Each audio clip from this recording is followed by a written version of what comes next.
to the Waterbreak.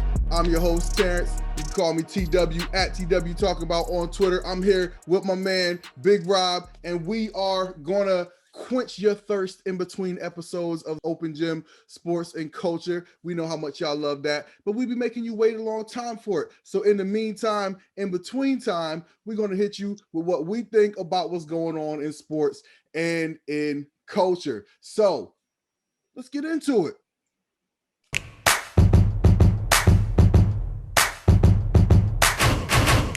It's a new day. Yes, it is.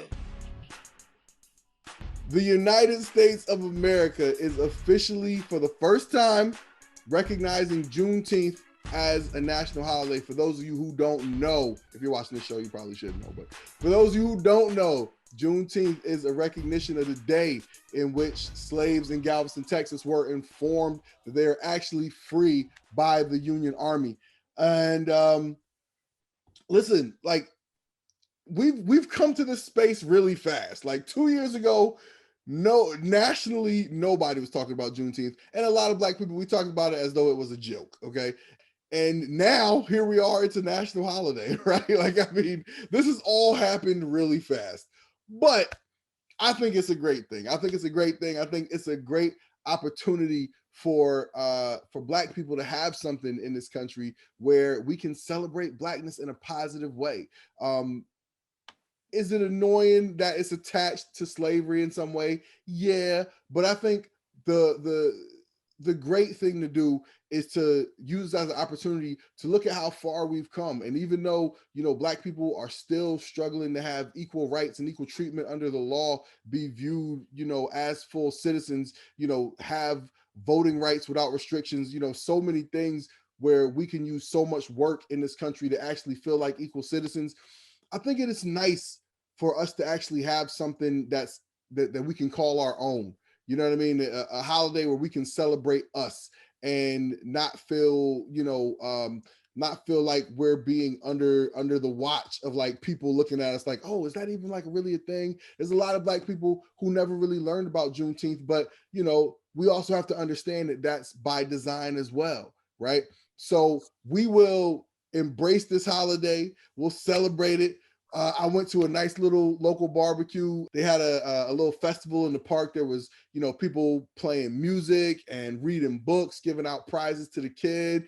They were cooking Black food and, you know, selling Black clothes and all types of stuff, man. And I love it. I love it. I love it for Black people. I love it for America. And I hope it's something that can just get bigger and bigger as we go forward. Rob, what's your thoughts on Juneteenth as a national holiday? I mean, look, let's be real, man. It's just breadcrumbs that they throwing at us right now. It is what it is. But with that being said, how racist and up do you have to be to want to not have a federal holiday added to your year? That's true. And Republicans out there not, you know, they're trying to fight it. I'm like, dude, like, don't you want another day? Like, oh, you guys got like tons of days off, take another off. You know what I'm saying? Like, and I'm just glad it's a federal thing. It's a nationwide thing. You know what I mean?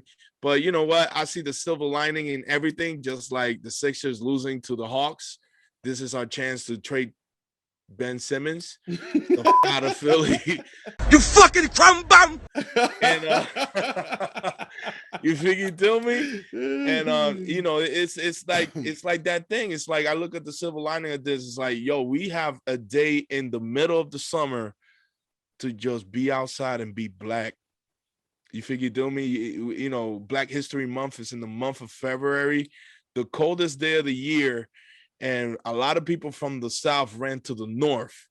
So that's a lot of Black people in the northern states that now can celebrate in the summer thanks to this holiday. And that's a big thing to me. So I'll take it.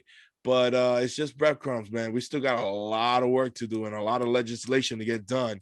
Facts. And here's another thing too, is like, it doesn't always have to be, you know, either or. It doesn't have to be like, yo, let's celebrate Juneteenth or let's have police stop killing Black people. Like, no, we want both. We want both.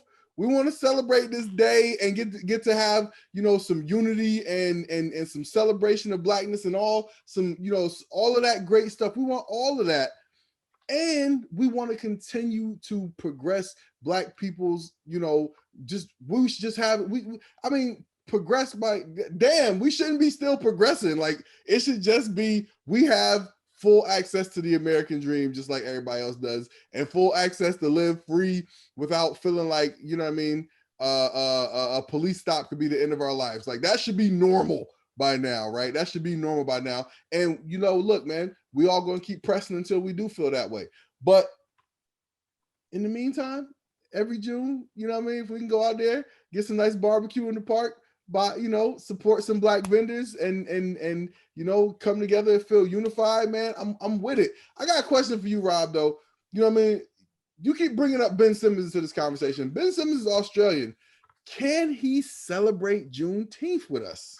He daddy Black and he daddy from the Bronx. Come on. Oh, all right. Well, you know what, Ben, you gotta celebrate, baby. I don't know if you got a choice anymore, baby. Your daddy Black and from the Bronx, yeah. He been through it. He been through the struggle. Sometimes I want to slap because he turned him into a lefty when he's actually a righty. That's probably one of the reasons why he can't shoot. Probably his dad. You fucking crumb bum! With that being said, what can I do, bro? Like, you know what I'm saying? No, he gonna look good in Portland uniform with Lillard. He coming to Philly. You know what I mean? Is there limits on Juneteenth celebrating? Like, are you going to invite your white friends to the Juneteenth barbecue? Now, look, my wife is white and my kids are half white. So we're obviously going to be out at the Juneteenth celebration all together, our beautiful mixed family, you know what I'm saying? And we're going to be out there reveling in the Blackness, okay? But for those of you that are not attached via marriage and or children, are you inviting your white friends to the Juneteenth cookout? Are they free to just roll up to the Juneteenth celebration without a Black friend? Not only that, I'm going to invite next year all my white friends, and I'm going to give them seasoned food.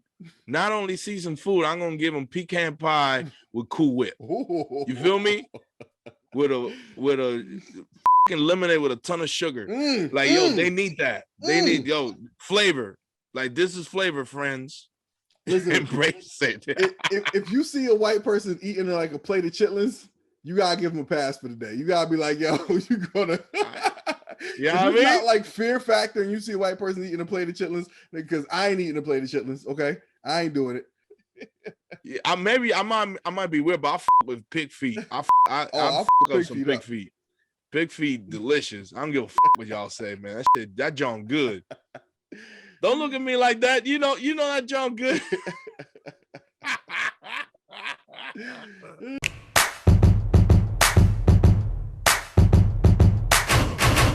All right, ladies and gentlemen, thank y'all so much for joining us. That's our show for today. Big Rob, tell the people where they can find you.